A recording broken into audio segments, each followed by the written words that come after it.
Alors dans cette vidéo, nous allons voir un exemple de raisonnement par récurrence.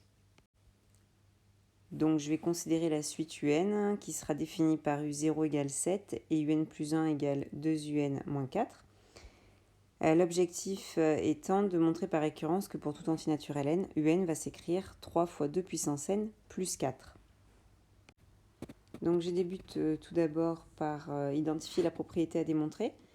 Donc moi, la propriété que je note P, ce sera pour tout entier naturel n, UN égale 3 fois 2 puissance n plus 4, et je vais la démontrer par récurrence. Alors la récurrence, elle est marquée par 3 étapes. Tout d'abord l'initialisation, ensuite l'hérédité et enfin la conclusion. Commençons par l'initialisation.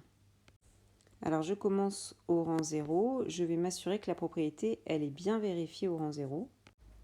Alors je sais que U0 vaut 7, je calcule 3 fois 2 puissance 0 plus 4, je vois que ça fait 7 également, donc je peux bien conclure que U0 va bien s'écrire 3 fois 2 puissance 0 plus 4, ma propriété est donc vraie au rang initial.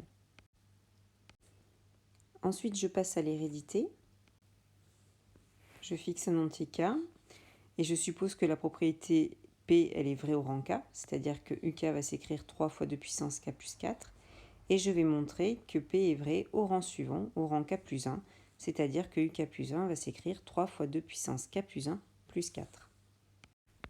Alors pour cela, j'utilise la relation de récurrence de l'énoncé. UK plus 1 égale 2 fois UK moins 4, dans laquelle j'insère l'hypothèse de récurrence. Donc je remplace mon UK par 3 fois 2 puissance K plus 4, c'est ce que je suppose vrai. Ensuite, je développe. Donc là, c'est des règles de calcul.